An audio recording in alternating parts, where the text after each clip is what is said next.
Gareth Montano, good to have you in studio, Director of Corion Capital. 2 months ago, we met to talk about your Corion Prime Concentrated Equity Fund. What's happened? Well, the last month was pretty good. We got our bull now that's on top, temporarily perhaps of the bear.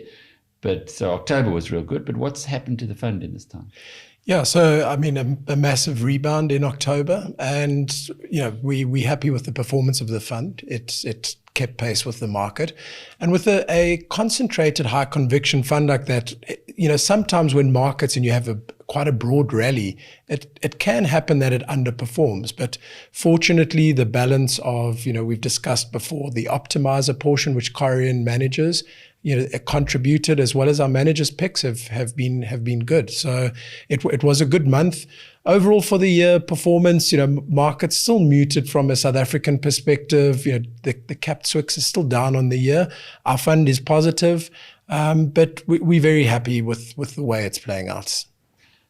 I think for those who didn't see the first chat that we had, it's worth going through again how this concentrated equity fund is put together, because we've actually taken some of your ideas for the Biz News portfolio. Okay. And we've pulled in from our fund managers. There's a couple of stocks in there from Sean Pesh, one which I don't think many South Africans would have known about, called Core Civic, which manages prisons, and that's up 15% in the past couple of months. And Andrew Vintcent, we took some of his, one of your fund managers, John Bickard, and so on. How does it just maybe give a little recap on how this portfolio is put together? Yeah, so the premise behind concentrated equity is to deliver both high conviction ideas, which we think is very important given the proliferation of passive investments. High conviction means what? Means high conviction is when a manager feels strongly about a share and he puts it into a portfolio, it's got an appropriate weighting that the investor is going to benefit from. So it's a call that they think has got a very high likelihood of performing in the short to medium to long term, and the portfolio construction needs to reflect that. So like John Bickard with Tiger Brands, it's got 10% of his 91 value fund invested into one stock. That would be what you call high conviction. That would be very high conviction, I would say. So not always as extreme as going to 10%. And it also often boils down to the liquidity. So how readily and easily that share is traded on the market. So often, a high conviction call for a less liquid company may only be 2 or 3%. But relative to the benchmark, which could be the ALSI 40 or capped SWIX, which may have nothing, that becomes a big bet in a portfolio. What's a capped SWIX? So capped SWIX is one of the measures of the South African stock market. So you get different indexes and measures on what marks the performance of the market. And generally, it is made up of a constituent of shares within that is defined. So the all share is all the shares on the market. The top 40 is the top 40 market cap. And the capped SWIX is a similar type of measure. You get a capped SWIX and a capped SWIX 40, not to get too intricate, but there are certain measures of the market performance, and capped SWIX is the benchmark of Corion concentrated equity. That's a good benchmark. It's not one that you've invented. It's definitely not what we invented. It's widely used. It's come to the fore, with South Africa being a market that is at times quite restricted in terms of the number of counters available. The capped SWIX came into effect where you had a lot of shares that became dominant in measuring the South African performance. Naspers process, perhaps. Naspers process. Back into the 2008s, you had the resource shares before the crash where Anglos and Billiton dominated the index. So you've had varying, contributors along the way that actually came that really dominated. And the capped SWIX came about is capping the measurement of the stock market performance to a 10%, where those shares dominated so much. When you were making, Naspers at a stage was 23% of the South African market. So when you're looking at the measurement of the market, getting an idea of what Naspers did basically told you what the market did on a day. Indeed. So if you didn't have 23% of Naspers and it outperformed you were going to underperform. And 23 sounds like super high conviction. Correct. I mean, it would be very difficult to put, I mean, going back to any portfolio construction theory, to have one share, 23% of a portfolio is quite a risky bet. Approximately 25 positions. The optimizer, you spoke about that last time. That's the one that you guys at Corion do. It's about a third of your portfolio. Correct. Did that outperform compared with your managers that you've got helping? No. So I think maybe a step back. I don't think I finished your question in terms of what is concentrated equity. So what we've done is we've taken 4 managers and we've asked them to give us their best 4 to 6 ideas. We then construct the portfolio using those positions. So what the investor is getting exposure to the manager's best ideas. So we're not investing in their fund. Often when you construct a multi-manager portfolio, you invest in someone's fund. Here we're investing in their best possible ideas. We're still getting diversification, which Corion believes in. It's a key part of our investment thesis, is that not all managers are going to perform in all markets all of the time. So we're getting a blend of different managers, but we're getting their best ideas. And then the optimizer sits side by side, really to build a bit of robustness to the portfolio, to make sure that the portfolio isn't missing out on any specific bets. So if our 4 managers do not have Sasol, which they didn't have, I've used this as an example before, the optimizer would put an oil and gas pick, being Sasol, into the market. If they didn't have a telecoms pick, it would put either Vodacom or an MTN into the market. So the optimizer is there to build that resilience into the portfolio, to make sure that the concentrated bets are tempered slightly. We're not looking to change the spirit of the fund. The spirit of the fund is to outperform. It's high conviction, and we want to outperform peers as well as the market. How often do they change, or can they change those 4 to 6 best ideas? They can change at any point in time. So, generally these managers have got a medium outlook on the market, and they're looking for ideas that are going to deliver with a higher degree of certainty. Sometimes those calls pay off very quickly, and then they might change that position. So the way our optimizer works is it looks at the positions on a real-time basis. So should the managers change positions for whatever reason, the optimizer automatically adjusts.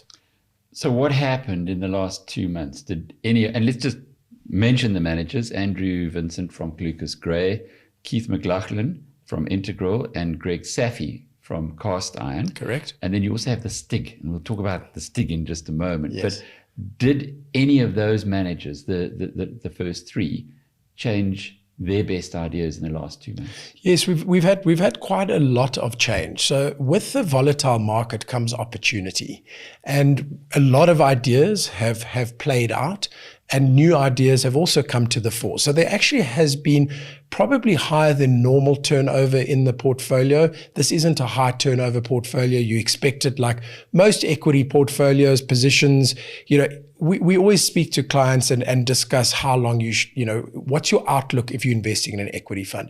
Typically, you want a minimum of 3 to 5 years outlook. So investments, so that's what an equity portfolio would look like. And therefore, underlying positions would also have that type of time frame associated. But volatile markets, you've seen the types of moves we've been having. You've got shares going up, markets going. I mean, the Dow was up 14% in October. I mean, just the broader index. So when you've got those types of moves in markets, individual shares can give you big opportunity. So there has been probably a higher than normal position changing. And there's also some new positions. We've got a new position that I'd like to discuss that's come into the portfolio from one of the managers.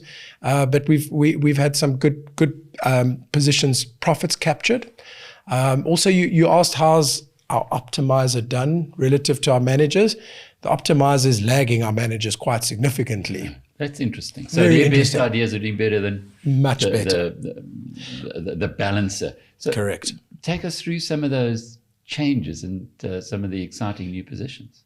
Okay, so, Thungela was a share that we've spoken about. Thungela's had its position trimmed back. It hasn't been cut totally. Actually, then when it dropped back to the 260 level. Down like 100 Rand a share. Yes, and one of the look, there was also a big dividend that it went to ex-dividend 60 rand, but I think ex-dividend it was trading at around 330, but so it dropped 50 rand a share, significant move. One of the other managers picked that up, so there's been a bit of movement around Thungela. We've had a new entrant coming into the portfolio has been Kaap Agri. So, another interesting pick from Andrew Vintcent. And, it's a share. Andrew highlights some key metrics which resonated with us. First of all, a strong track record of delivery from management. They've been delivering 15% compound annual growth in earnings for a long period of time now, over 10 years that Andrew's been monitoring the company.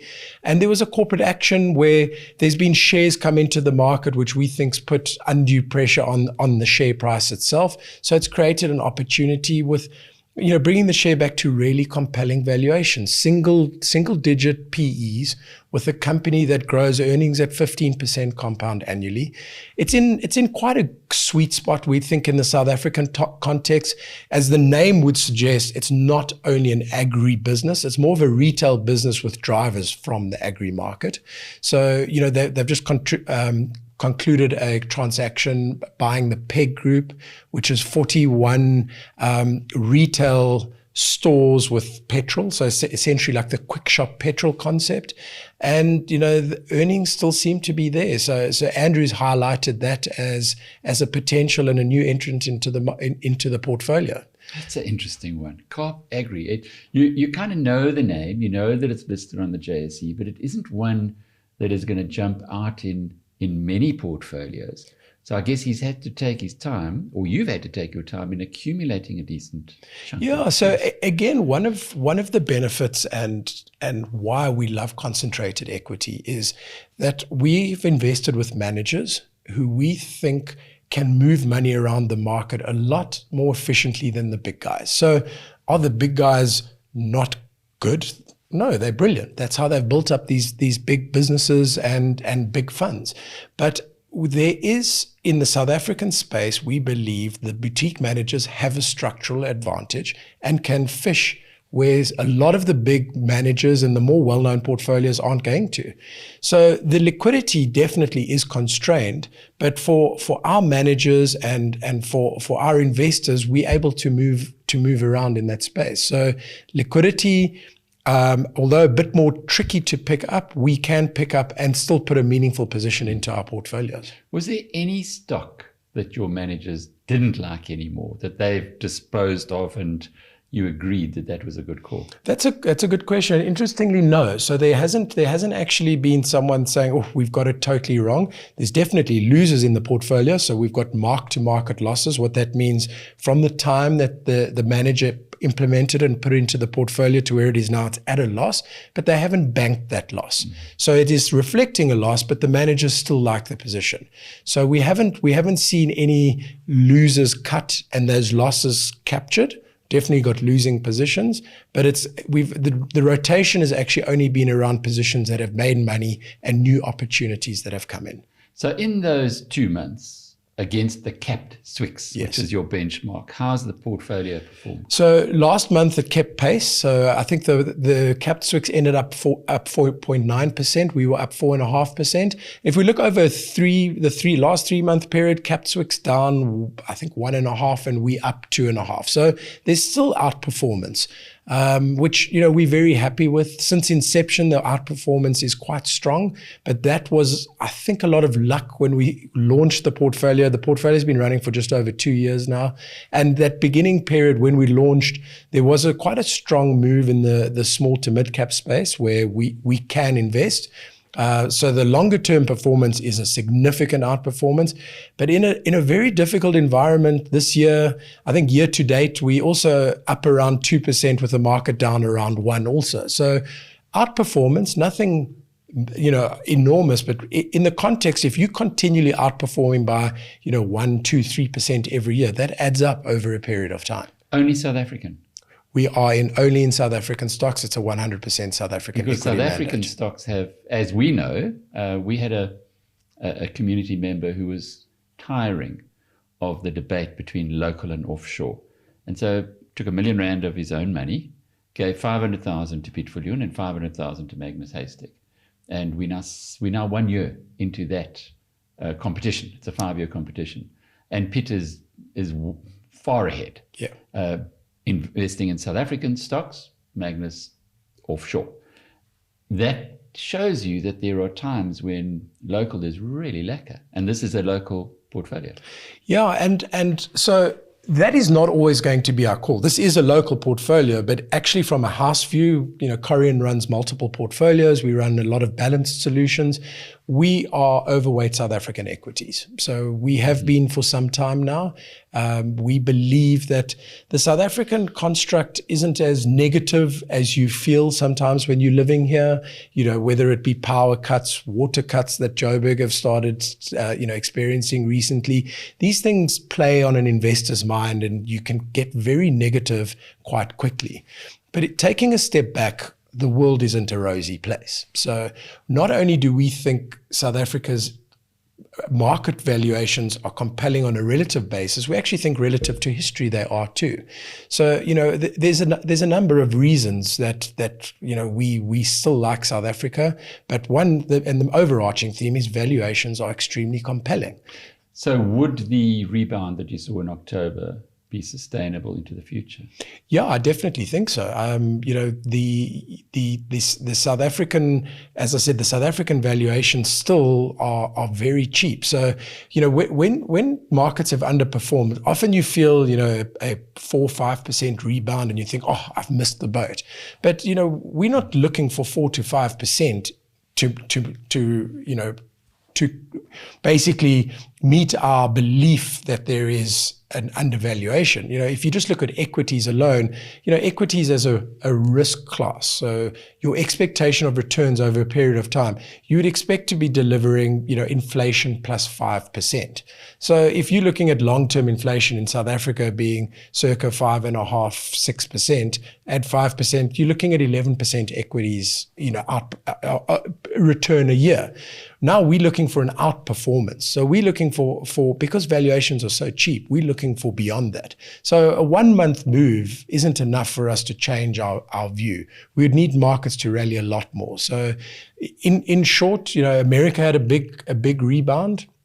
But the South African market wasn't obviously as big as the American rebound, but we still think there's a lot to go. So how have your managers performed, and particularly bring in the STIG and who the STIG? You can't tell us who the STIG is, but why you have the STIG in there? Yeah, so the STIG is another one of our managers who would like to remain anonymous, and for reasons his own, different client bases, concerns, but he is, a very prominent manager in South Africa. So all our managers have done really well. Year to date, as I said, the Kaap Agri slightly negative. The worst performing of our managers is up just under 5% this year. Wow. And the best is up 14%. So from 5 to 14 is how our managers have done. Stig is unfortunately the second worst performer, but of 4, that means he's third best. So, but no, they've all done really well. We're very happy. As mentioned, the laggard has actually been the optimizer. Now remember, the optimizer isn't a view where we are trying to outperform. The optimizer is a balancing influence on the portfolio. And with our managers, the optimizer, because of our managers' positions, the optimizer had big exposure to resource counters and the industrial aspect of our market, which has really underperformed this year.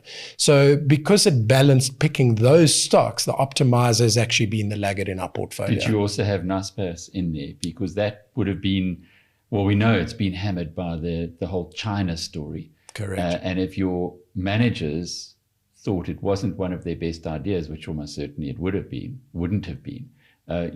Did you have it in your optimizer by force? Yeah, very interesting question. So we had Prosus as the optimizer picked, which is essentially a proxy for Naspers and Tencent. And the first half of the year, the optimizer had it, but then the STIG actually picked up Prosus. So then the optimizer reduced as the STIG came in and actually had it as one of his picks, and he picked it at a very attractive level. So the short answer, it cost the portfolio in the first half of the year, but now it's actually come through in one of the manager's picks. What about China? How is what's happening there going to influence your portfolios directly, but then South African stocks generally?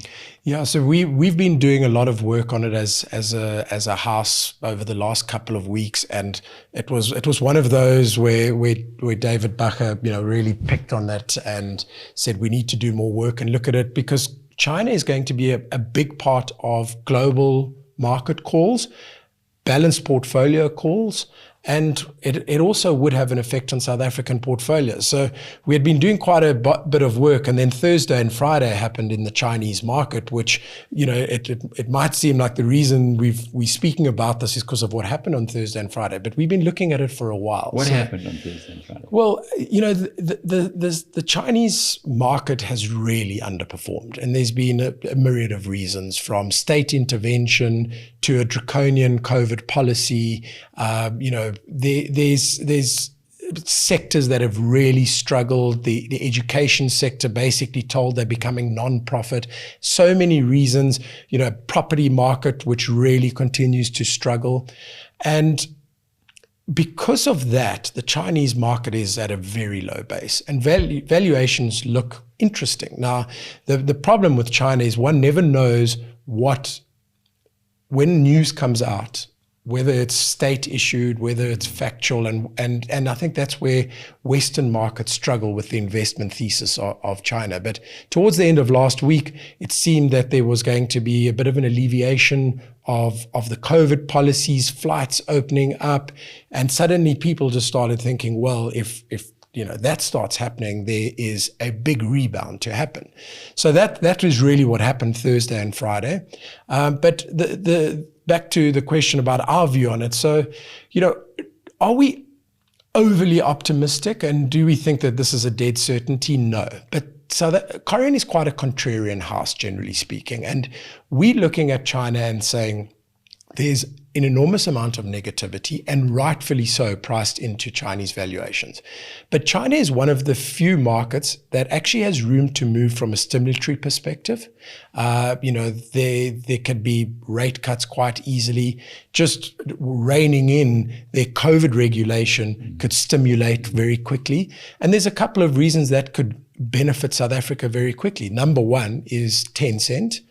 Nash-pass process. So you've got that underpin that comes through in our market. But then you've got the commodity factor that should China start opening up again, and you actually start getting that economy moving and start getting some form of stimulus coming through, that has got to be good for commodities, which, as we know, South African market is quite sensitive to that. And if you start seeing commodity prices go again, that's got to be good for our market overall. And to close off with the South African market, what is your view there? So again, we are overweight on a relative basis. We think South African equities should outperform. Their valuations look good. We do have headwinds. Load shedding is not good at all for the market, but we think a lot is priced in. We've got good yields. We've got companies that derive a lot of earnings from global markets. So it's not only the South African landscape that we're reliant on, the South African economy. We've got global companies that are on some compelling valuations. So we are bullish. Gareth Montana is the director of Corion Capital, and I'm Alec Hogg from biznews.com.